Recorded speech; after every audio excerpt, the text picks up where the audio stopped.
So thanks all for coming. We have Ronnie up next from Automattic. He heads up pretty much all of AI on the product side at Automattic. And he's going to talk about building the web that we want. So yeah, here's Ronnie. Ah, perfect. Can you see if it works for you? It does. Yeah. Amazing. All right. Good morning. Thank you for coming to talk about building the web we want. It's probably your third session of the day, and probably the third that kind of talks about AI, so you might already be sick of it. But yeah, my name is Ronnie. I live in Austin, Texas. It's very nice to come up here and see all of y'all. It's also nice. This room reminds me, I started my career, my first 6 years, as a middle and high school math teacher. And so I'm super used to being interrupted and heckled, and let's keep this, it's a nice size group. We can be a little informal, and we don't have to save questions for the end. You can just interject as we go. I think that would be nice. As long as you're not raising your hand to ask to go to the bathroom like all my kids, then it's all good. 6'7"? 6'7", yeah. Nice. 2'7". So I'm going to just dig right in. And this was a question that carries over from this morning's discussion. But are there even websites in the future? And it's a really legitimate question for us to be thinking about. And right now, today, my answer is definitely yes. And I kind of talked about that a little bit this morning. This is what the LLMs are trained on, right? All the training data, this is how they know what responses they're going to give. Now, most of them have built-in search tools, so they're actually pulling data in real time to augment the training data that they have. And so the output that they give is only as good as the input that it has, which is that content. And where does that content come from? Websites, mostly. So I feel pretty good about that we're in a good place, that actually our websites are as important as ever and maybe getting more and more important.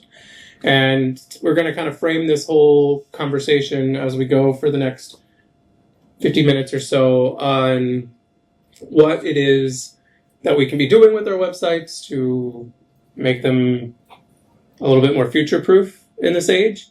And what are the things that we're thinking about, things we're working on, and of course, with a whole big caveat that this is moving so fast, changing so frequently, and if anybody stands up in front of you and tells you that they're an expert about any of this, they are completely lying to you, or they don't know, they have a higher opinion of themselves than they probably should. So one of the things about websites, though, that I do know is currently happening are the new browser experiences. And this is a screenshot of the Dia browser looking at the homepage of the Comet browser. And there's all of these new browser wars going on of what people working in the web browser space think is going to be a medium that many of us are going to be using to interact with websites. And they kind of, at the moment, have common features. The LLM is living along the right sidebar, and you can interact with the LLM as it interacts with the website. The good news is, for me, that most of these are built on Chromium, open source browser technology, so that's a win for open source.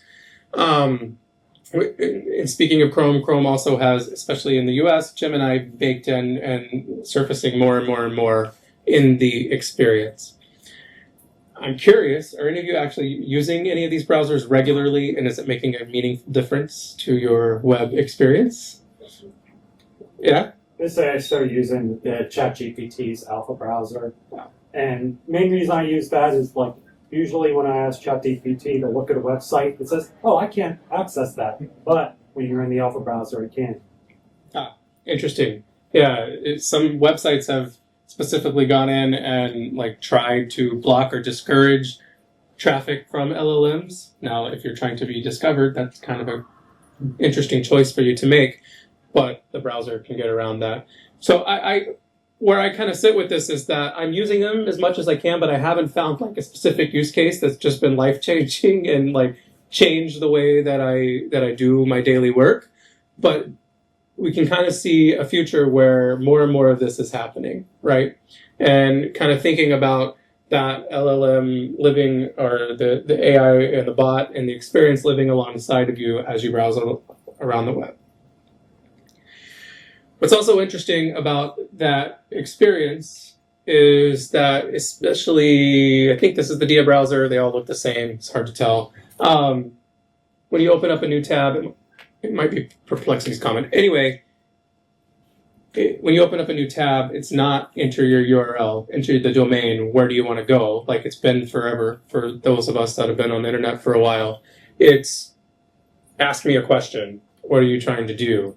And that's the new default experience that most of us are having. Even when we go to Google, it's no longer like, give me a list of links that I'm going to visit. Google's going to throw that summary and information at the top. So all of this is framing how we are with changing the web. Yeah, that's what Edge does. Edge does it's just like that. Ask me anything. Yeah. You get popped up on the URL line. So you're not looking for that URL anymore. You're not. Yeah, exactly. How does this change what we need to consider in terms of web development? Yeah, that's Optimization. perfect. That's where I'm going. So one of the things is this, are we saying bye to SEO? There's a lot of new acronyms because we love acronyms coming out. There's AEO, Answer Engine Optimization. There's GEO, Generative Engine Optimization. There's AIO, AI Optimization. I don't know what's going to win, but I think if you dig into like the nuance, each one kind of means a little bit different.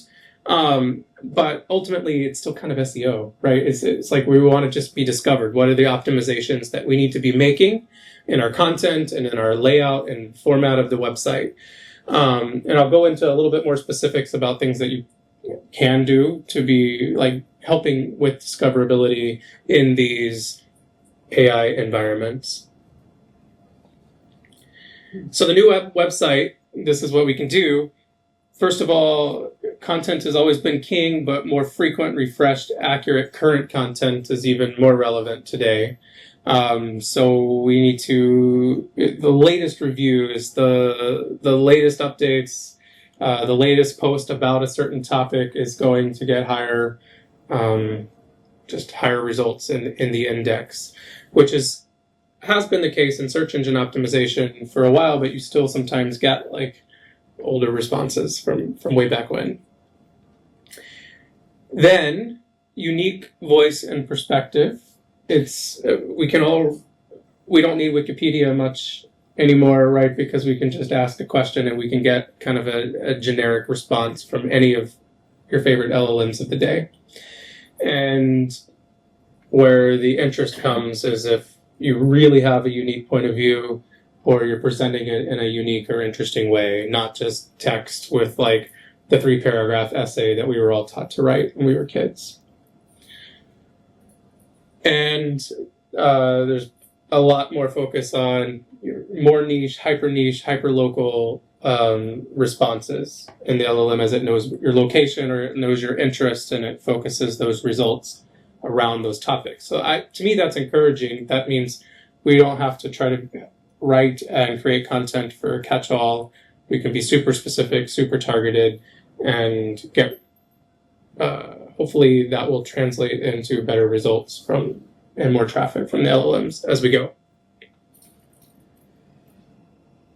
I'm also hopeful, well, first of all, how many of you have tried to find a recipe for anything and you have to scroll for 100 hours before you get to the actual recipe? Why do we do that? We do that for search engine optimization, not for user optimization. We do that to keyword stuff and to just hope that that search engine, will take that story and all that information. We're repeating those words over and over again. Well, maybe there's evidence to suggest that that is not as important in the AIO optimization world. That it is actually looking for the recipe. And in fact, you're not going to go to the article. It's just going to spit out a recipe for you, right? In real time, but it may hopefully give you a link and credit where that recipe came from. So It's similar. It's not just recipes. There just happen to be like the worst example that we all have experienced. But we do things like content marketing where we try to write 4 blog posts that are basically the same blog post, but might just use a slightly different keyword in hopes that one of them ranks better. That's going to be less relevant as the LLM is not looking for a specific keyword. It's able to kind of make those generalizations for you up the chain. And this one, I don't have great examples, but it feels like this is where we're going, is a move to the edge. And what do I mean by that? I think in browsers, kind of seeing this with Gemini and Chrome, but Apple has Apple Intelligence running on machines. More and more of the AI activity, the LLM activity, can be ran locally. It's less resource intensive, it's cheaper, it's more privacy forward, you're not sending off the data somewhere else. And because it's cheaper is probably the real reason why it's going to happen, because right now it's costing more for all of these frontier models to return a result than they're probably making on it. And that's going to allow for different experiences on the website. Right now, we rely a lot on cookie technology as the best way that we know about the user. If the user is opted into cookies, and we know we're tired of those cookie banners that show up everywhere. But if you have data and context in the browser, and it stays in the browser, and then the website is built in such a way that it can access that data, stays local, and then it can generate content for you on the fly that's tailored to you, your experiences. Maybe I don't have great examples. I've never actually seen this done in the wild, but I think this is where we're going. If it knows my t-shirt size and style and somehow saved in memory, then I don't have to see other things when I visit a store or something. It will know what my product recommendation should be based on that.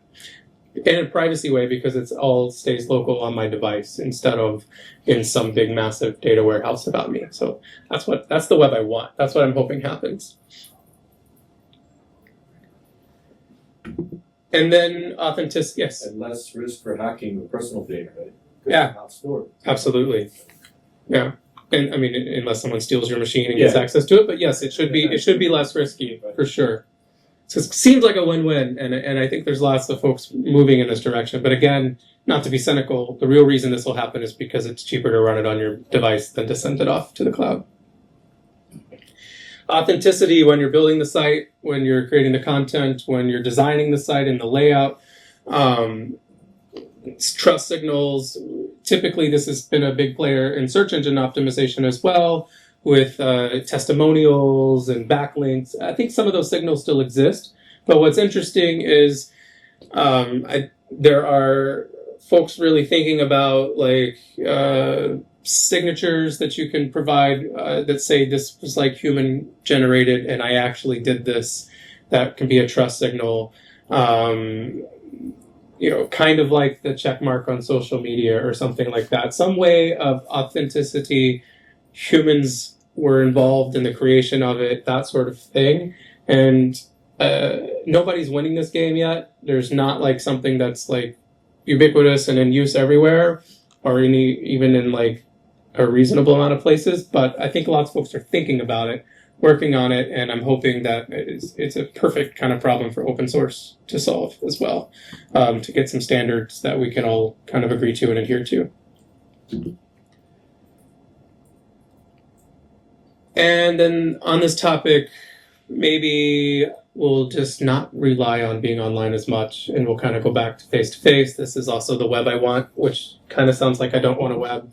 But I think that I'm hopeful that AI will drive us to appreciate the in-person interactions more and more, like being in this lovely room with this amazing view.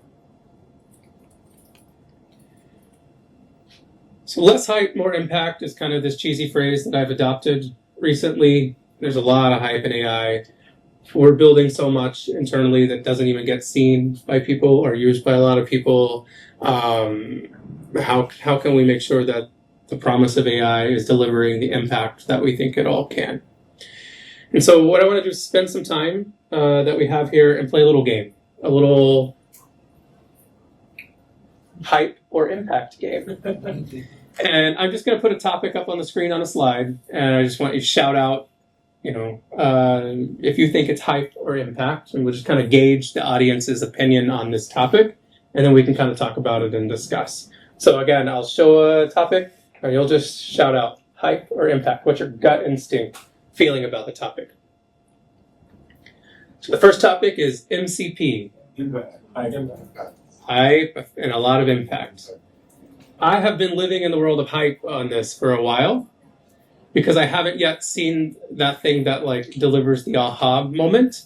But I think the impact potential is there, and discuss that in a little bit. But on the hype phase, so really like the way I try to or understand all of this is that MCP cannot do anything that like existing technology hasn't already been able to solve. It's just that it's trying to solve it in a faster, like easier way of getting to it. Okay, what are you going to say?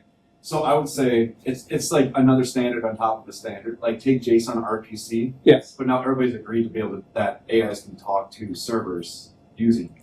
So it is hype, but it's hype because it's not that brilliant of a thing. It's just finally people agreed on something. Yeah. It gives the impact. Fair. Yeah, no, that's a good point. And I'm waiting for those use cases. I do know that, the favorite one that we use Linear for like product management, and it has a nice MCP that for the most part works pretty well, and I just like looking for a project that I can't find or like looking for updates. But it reaches a limit pretty quickly because we have like thousands and thousands of projects now. Like I have to be very precise in what I give it, or it kind of loses complete it's just too much. So it times out just like the REST API would have timed out if we were doing a search and all these things, right?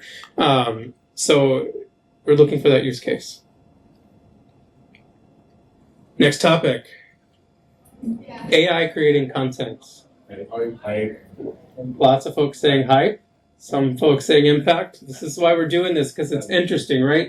And I go back and forth on all these topics, and it's not so cut and dry. That's fair. But my opinion on the matter is it's totally not interesting to me if the AI is creating it, and I think all of us are becoming much better at sussing out AI generated content. Or you mean AI created, like the content completely, or AI assisted? Well, there we go. That's the differentiator that I was going to make. AI assisted content creation. That's the impact. That's where we're at. We all should be using it to help us. Be our editor, be our thought partner. That is perfect. But there's just, if you get, especially on X as a social media platform and other places, folks that are just like, you don't ever have to work again, and you can just spit out 10 blog posts or great. Some people are seeing a little success, but I'm not. There's a lot of bad YouTube videos out there lately that are just like AI scripts, AI voice. It's like I see what might be an interesting subject, click on it, and then you just hear the voice in the email. It's like not much. Yeah, video is getting interesting. The Sora and I don't really care to watch those. And to be honest, I have a problem with watching Instagram reels before I go to bed, and it's getting worse and worse because sometimes you can't tell if it's generated or not, and that makes me not want to watch any of them because it's so I think it's shooting itself in the foot a little bit. So I think we all can agree, though, AI assisted, there's a lot of power here for us to be able to access a lot of information, be faster, write clearer. I use it I write the first draft, and then it helps me pare it down and get to the point faster or whatever it is. Next concept, next thing, AI is going to take our jobs. Hype. Why do you say impact? So I do think there are, somebody said, was in the keynote, they talked about people pulling up the ladders. I have a 14-year-old, and we had a good hard conversation about what he's going to do and he needs to prepare for it. I think there's also a book called Shit Jobs. And I think it will take away it will restructure what we know as current jobs. So it will take our jobs in certain ways, but then it will take a while for there to be the new jobs and learning how to leverage the AI to work those new jobs. Yeah, so I I agree. take my job, but Yeah, somebody's. somebody's. Yeah. If I could maybe comment on that, because I think it's an interesting segue from what the gentleman talked about with YouTube. I think there's a lot of hype. I think obviously emerging talent, I see this with emerging talent in the workforce every day. They're leading into the tools, and they are almost blindly letting AI do the work. And it is completely obvious to the rest of us that it is bullshit what it puts into play. That's not what it is. But I think that's where, I don't know if emerging talent will catch on yet, but to the point with like youth, because I also have a young child who would absolutely do nothing if they let AI do it. I think there will be a reality they have to leverage the tools, but they're still going to have to develop those skills. They're still going to have to be the human involved. Otherwise, I just think the world, I don't believe you would let commerce truly like let AI run commerce. We're so far from that because there's just too much garbage out there. I think there's definitely going to be some roles that are going to be fewer and fewer, less needed. There's going to be other roles that are created out of this, and we're going to have to be flexible and figure out where we fit. It's going to be really hard to plan. I also have kids thinking about like what they should study and focus on, and it's like I don't really know what to tell you. Just find something you like doing and practice, right? And just work on being a good communicator is like my best advice that I give, and they don't know what that means, so it's fine. The biggest argument, like with AI, you have to be an effective communicator. Yeah. That's an interesting. Yeah.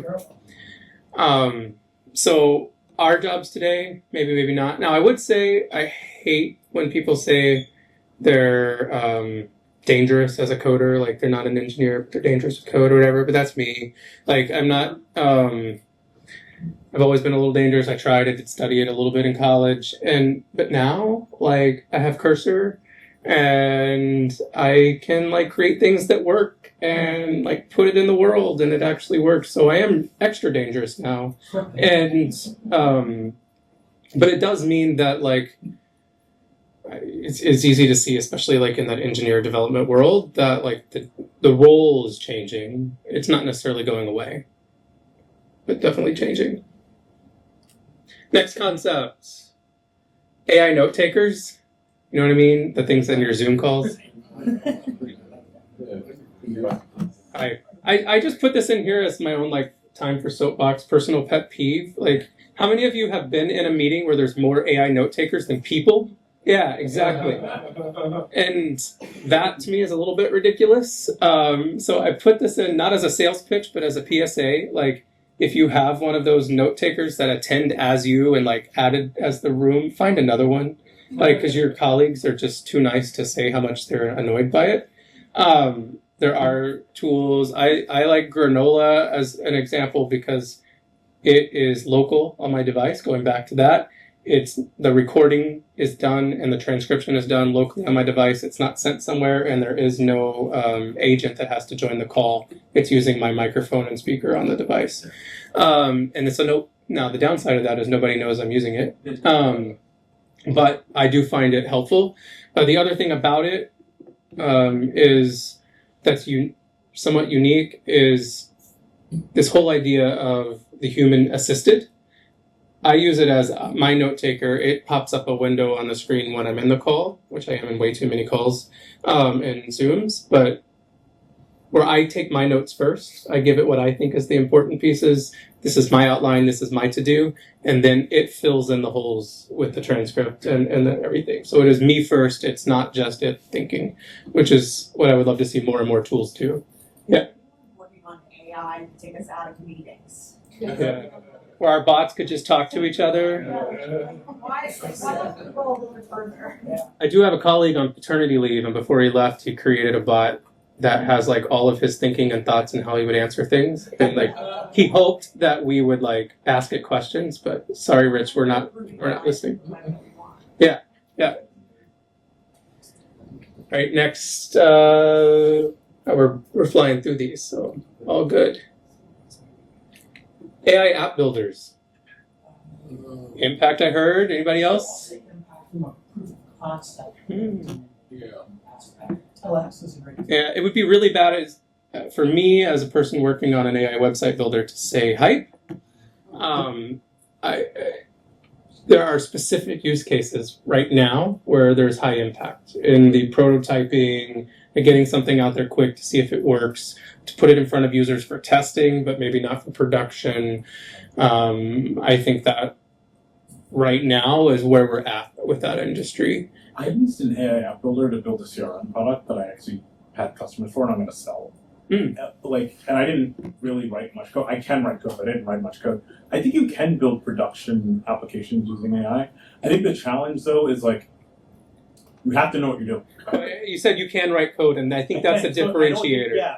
Like you have to know what to look for. That's the differentiator, right? If you have someone else that can't write code, read the code going in, I think that's where it's a little bit more hype at the moment. And I mean, I also have an example where we had like a local school thing, and I used an app builder to spin up a website where people could chat with like all the changes that were going on in our school district. And it only needed to live for 2 weeks because there was a vote, and I was trying to influence the vote, and I was like, I don't really care what's under the hood and all that, right? It was great for that because 2 hours, it was fun, like we put something out there. But by the end of those 2 weeks, like there were dependencies that were breaking and updates. There was like maintenance is where all the cost is in developing software, or where the majority of the cost is in developing software. And that's what people are forgetting right now in the hype, I think. Yeah. The way I view it is kind of like the LLMs are like a genius that's also like a 5-year-old. Yeah. So we're still needed. It's not like our bots can just figure everything out for us and make us all rich with their app ideas and implementations. I kind of view it as a next step as a developer, at least in the evolution of like Stack Overflow or open source forums, where it's like, how do I build this really complex query? And if you don't know that the implementation is going to be really non-performant, especially given that you might be having, 10 million, requests a day, or, so many concurrent requests coming through, then in those special circumstances, you would need an expert to like vet it. So yeah, we're more dangerous, but I do think we still need to keep in check the fact that it's a 5-year-old that could come up with a solution that works, but is it applicable given your experience? And one way that I think we can keep it in check is kind of our approach with our site builder, because it's built on top of WordPress, open source platform. And I would be looking for things like that. I know that Lovable, for example, and others like are building the database always on top of Supabase. So there's a platform under the hood that is scalable, and they're not rewriting all of that from scratch, right? And so that's what I like about these approaches that are building on top of something that is already exists, is true, is tested, is like if you take the AI out of it after it's built, like it'll live on because of that like solid code base that it's living on. And so that's a big part of our approach with like why, yeah, we can use AI to help spin up a website quickly, but we're going to make sure that this powerful open source platform powers it under the hood, so that it can live on and be updated and maintained. Anybody heard of observability and evals?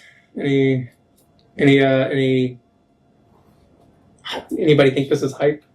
No, I put this slide here because it didn't really fit anywhere else, but if there's one topic that you are not fully aware of and that you haven't researched in whatever it is that you're building, I think we're all going to need to be some sort of an expert in observability and evals going forward. And so what does that mean? I'm still learning, but observability is monitoring what your AI is actually doing. And I'm super like breaking this down. And evals is a way to test that it's doing it. So it's more than just monitoring. It's not enough to just know what it's doing for you. Then we also have to be able to test what it's doing for you. And there's a whole industry developing right now in how do we do observability and evals, and there's a whole skill set being developed right now on like how do we know that what we're building, if you're building something with AI, like that it's actually doing what you say it's doing, how it's working, what are those user interactions are they getting, and then how are we evaluating that? And for like developers, closest thing is kind of a unit test or something like that we're doing with, and there's like we could spend hours and hours on this, but I wanted to just introduce the concepts if you weren't familiar, because I don't think we do enough knowing what's going on behind the scenes, and we don't do enough like looking at what users are actually creating, what they're saying. It's hilarious in our website builder. I mean, it should be sad. It should make me cry at night. But like when they're like all caps yelling like, "I didn't want that. I wanted something else," right? Like choice words thrown at the AI that we can read what people are saying. That's observability, that I know what they're saying it, and then how do I get like a way of knowing that they're obviously not getting the result they expected from that? Yes. I think that also for observability, that if you're thinking about like open source AI models, that it's also like part of the training data, like having observability to like what went into that model Yeah. in order for it to be trained. Yeah. We need to know where the training came from, absolutely, and how that influences the output that we get. Yeah. Cool. So in summary, we've said this a few times, but this just kind of like the overall theme, right? That we're all in agreement. The web we want, the way we want to interact with AI is not for AI to take over and just do all the things. It's AI plus us as humans harmoniously living to make impact and make things better. And that's our goal. That's what we're trying to do. Sometimes it's hard to keep that in mind because you just like, I mean, what is it? Just Monday. It feels like weeks ago that the newest Gemini came out, and like everybody's just super excited about that as the next big. I think Gemini did a great job marketing this release compared to previous releases. And so it's just moving so fast. And you're just like, oh yes, it can do things. We got to stay grounded. It's not taking over, and we're right there along for the ride. If this was interesting, in the same room after lunch at 3 p.m., a couple of my colleagues sitting in the back are going to like make this more real with some real examples of demos. Especially like MCP, I said was a little hype, but they have some good demos of using MCP in the workflows and everything. So it's here in the room. It's kind of hard to find on the agenda, so we wanted to just make you aware. It'll actually be downstairs. Oh, it's not in this room. Room 5. Oh, I'm totally wrong. 531 maybe. Yeah, all the workshops are on the floor. Sorry about that. I was wrong. Downstairs, thank you. Glad you're here. If you show up here and there's no one here, you'll probably have a better time listening to me. And I mean, that was it. We have time. You're also free to get up and go get a head start on lunch, but I'd love to just keep chatting. Yes? So, this is a question that's been nagging me with AI and its impacts. And I just wonder what computer development, what programming is going to look like for new programmers, say like current undergraduate computer science students. What would you tell them they should be focusing on in order to really get a good start in this industry? I would say, so I did some CS classes, but I really studied math, and in math I studied logic, and I think that the focusing on logic, reasoning, and that, because what I'm hearing from my colleagues in development is that the new development is natural language and prompting and knowing how to say what you want well, in a way that makes sense. And so I would focus on that piece, just understanding I mean, even just to train the brain, studying math or physics or one of these applied things that's not even related to coding, that's going to help you with problem solving and that sort of thing. Kind of like the discrete mathematics stuff. Yeah. But then also communication and language and breaking it down on the other end, right? And not problems are not typically we can try to approach engineering problems as an architecture problem, how are we going to organize it, or we start going to the tooling and the don't know what language we're going to use and process and all that. AI makes it all about like the architecture, higher level overview of trying, but we have to be able to tell it like how to be efficient as possible and not go to know that something else already exists that it should be using or reusing and tell it to do that kind of thing. I don't know if that speaks to your question. No, I think it does. Like, it is fascinating because a lot of times I'm in a computer science program right now, just getting my master's degree, and I've been focusing a lot on like the tech and like coding and whatnot. And I have taken some math, and certainly like the discrete math. Like, I would hope that would be helpful.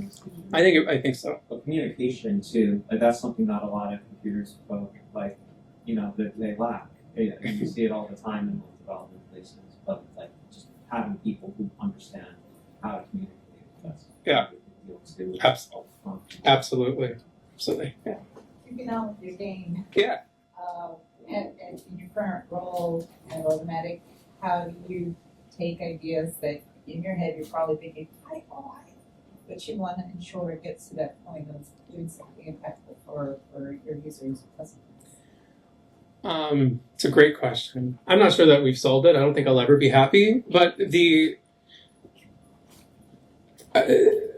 I think we mentioned Telex kind of came up earlier as an experiment that we did, and that's an example of let's just put it out there, get it in front of people. I love the story of how ChatGPT was kind of just came to existence, the way I understand it. If you haven't heard the story, like you should look it up. Like they weren't expecting to launch it as ChatGPT. They didn't think they really wanted the chat interface as the way they were going to launch it. But there was just this nagging feeling like, let's just throw something out to get early as a beta and just put it out there. And they didn't think it would take off. They thought like it would be a few people would sign up and use it and it wouldn't be the best experience. And then overnight, like wildfire, everyone just picked it up and that became like the standard that all the major companies are doing, right? And that wasn't supposedly the plan from OpenAI. That's not what they expected to happen. So you don't dismiss like the topics we just covered. You don't dismiss those new things right away. No, we don't dismiss, but I think we need to play and try. And there's a lot of resistance for many reasons of like, well, we don't want to put something out there that's not perfect, or we don't want to put something out there that might create problems that we can't expect. And I understand that resistance. That's just not the time period we live in. And I think that we've got to figure out a way of like, some people are going to opt out for a while, and someday it's going to not feel like AI anymore. It's going to just be like, if we do our jobs right, 2 years from now or whatever, there should be no talks on AI. That's just like table stakes, part of what's involved in all of what we're doing. 2 years, I don't know if that's an aggressive timeline or not, but we'll see. Yes? So you mentioned about the training data and how it says the you mentioned about the training. As AI produces more and more content, then it becomes a kind of almost a circular reference. It's training off of itself. Yes. Do you think that there might be a risk that the quality of it is just so degraded that call AI slop becomes just the norm, and that the value, the premium in terms of content what people put out would be only human generated? I think so. Yes. I don't know that it'll be human generated exclusively. I still think there'll be some folks that are using AI. I think there will be purists for a long time, forever maybe, that will not use it in generating, and that might be the highest value content we have. And right now everything is pretty exclusively text focused. Right. There's some explorations, obviously images creation, and now with video. But who knows what's next, like how we're going to be presenting some of the things that it's creating. I don't know what it'll be, what media, but I think there's opportunity there a little bit in that that'll be clear generated versus like what may have been a mix. And I also think that's why I'm hopeful that we come up with better standards and more ways of identifying this is authentic, this is real, this is human, and so that the training models are not training. Like with Adobe, I use Adobe, and what I do is when I do like removal of the color enhancements thing, and that's all done through their AI. and what it does is I submit it to the site, but I submit it to their site, and then it goes through and it'll then authenticate and say this is the original photo, this original raw photo, this is the output, and these were the changes that we're making. Then my digital signatures on it. Yeah, that's exactly the kind of stuff that I think we'll see more and more of. I think images are kind of ahead of the game because there's just been a long time focus on like photographers and protecting an artist and protecting their. Exactly. The writing and text is like a whole different game that we haven't figured out. Yeah. But that's another reason to have your website. You know, this is, I only publish here and what's here is mine and this is first, and then anywhere else is like generative of it. But Yeah. And you should be able to be in control of that. So like in some use cases, is their temporary memory, or we call it ephemeral memory, and it's recognizing your conversation. How long is that stored? Because that could have a negative or positive impact on the result. Right. So that should be within your control, toggle on off. Then there's the bigger use case of, is the LLM being consistently trained? And typically it's if they are not always being consistently trained. Okay. That is up on the solution or the vendor. And so then part of, they should be sharing with what you are buying at what subscription. Right. And so you know that is locked in time from that place, right? Yeah. It's not feeding back into training the LLM. Yeah. That is a very proprietary use case that not most of us would do. That would be the vendor doing that training model. Right. I just wanted to ask a little bit about, because we're still talking about building websites with authority, the fact that we're in an environment where social is so important and people want information from peers whether or not it's correct. I'm just like, it was something we were talking about earlier in terms of search. Can we just start with one-liners from this? There's really good one-liners that We were talking about search in an earlier session, and basically search is already kind of falling apart because of social, right? And I just was curious about your thoughts on that, because I mean, the only thing I can say you're is, optimizing for attention and not for authority or for reliability. yeah. I mean, some thoughts, I've seen some good examples of like embedding the social on the website so that like they're tied together. So like showing the social is not really what you're talking about, but it's building the authority, the website becomes the authority, and you. Going, like everybody's spending all of their time on social. Yeah. Still, and it's garbage, but mostly. I kind of feel like this is just total wild gut. I mean, like, just my gut feeling that we're going to find another place to spend time somehow. Because I think we're tired, for many, many reasons, social is, like, outstaying its welcome. Yeah. And, They're so good at it. yeah. They're amazing. But, I mean, I can only speak for, like, my personal, like, my family is using it less and less and spending less and less time. And I haven't seen the social media companies put out I haven't looked for it either, but like they used to say time on Facebook has gone up this amount every month or whatever. I don't see those anymore. It makes me think that it's not going up. But the search though, I think is the critical piece. Like, that algorithms are how we're finding out about new things, new ideas, the news, and all of that. And even better, I can only see the news that I want. Yeah. Yeah. It agrees with my worldview. I mean, I'm hoping that the answer is just more unique content that doesn't live within a platform, within a single walled garden, and we'll figure out ways to connect people to those. And that in the keynote this morning, was said about like you want to own, not rent, but the reason we rent is because that's where the people are, and our websites, or we rent on social media because that's where people are. So websites or whatever the next iteration of them has to draw that traffic somehow. I don't know. It relates that Yeah. Substack, Patreon. Yeah. Do you factor that in, or is that a blip? Are we moving past that? Like, what's your? My gut feeling is that it's reached peak. It's I think we're all tired of newsletter subscriptions, and we're not reading them as much as we were. Like everything in marketing that we've ever seen has like worked really well for 3 or 4 years and then stopped working as well.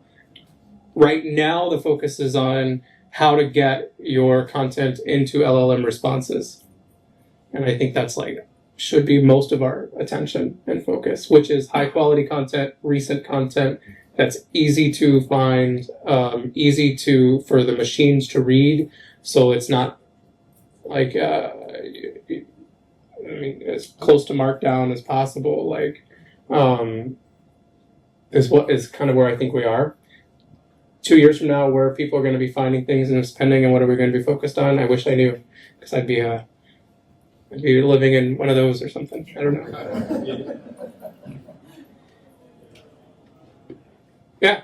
So a number of years ago, to give context, I built an app, Angular 1.4, so very old, and connected it. It was a glorified to-do app, and was using Amazon Web Services SDK. So the simple app was read-me my list of to-dos. It was a prompt to say, shall I mark this as complete? And using the SDK, I could, with an incredibly long nested if statement, put together a framework as to how to interact with the Alexa app. So things like saying, yes, please complete this. But I noticed that I'd get tripped if I would, in the moment, just say like, yep, or sure. Mm-hmm. And so it's kind of been this full circle moment of now that the LLM there is in the middle of it and can reason, to where that long nested if-else statement of possible responses and how to react and respond to that, and there's a lot there that we can kind of offload. So you talk about governance and controlling there.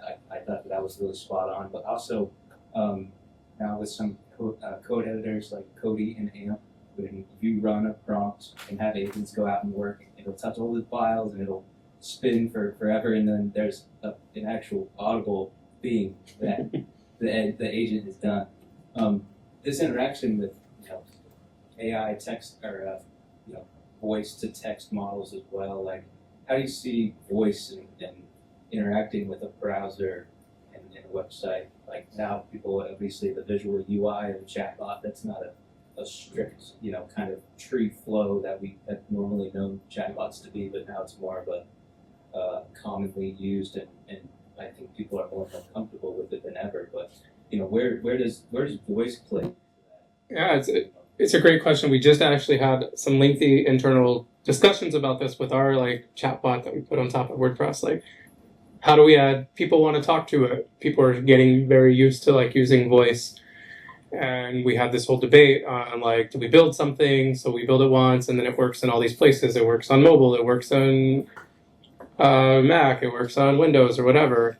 Or do we try to tap into those devices' tools? And we're trying to tap into the device's tools, I think, is the stronger, safer way to go long term, but it's going to be harder to implement because now we're going to need to be maintaining all of these integrations and all of these surface areas. But the reason that I think that that's the better way to go is we're going to benefit from the better quality that we can provide for the iOS has those controls built in where you can just click the mic and it can listen and it can transcribe and then it can enter that instead of we can offload all of that to the device instead of owning that piece. So I mean that's part of my answer. I just kind of higher level up from voice. I don't think any of us love any of the AI interactions that we have yet. Super text-based chatbot. We saw the browsers with the sidebar. We're experimenting with, we have no good answers, great answers of what are alternative ways of just interacting with AI without an open prompt box and ongoing conversation. I mean, there's some things you can do with with suggestions or just quick action buttons and things where you can run it. But I'm super interested in that interaction because I don't know. I want to type less and read less. Yeah. I had fun. I hope you did. I'm also hungry, so we can go. Thank you. Thank you.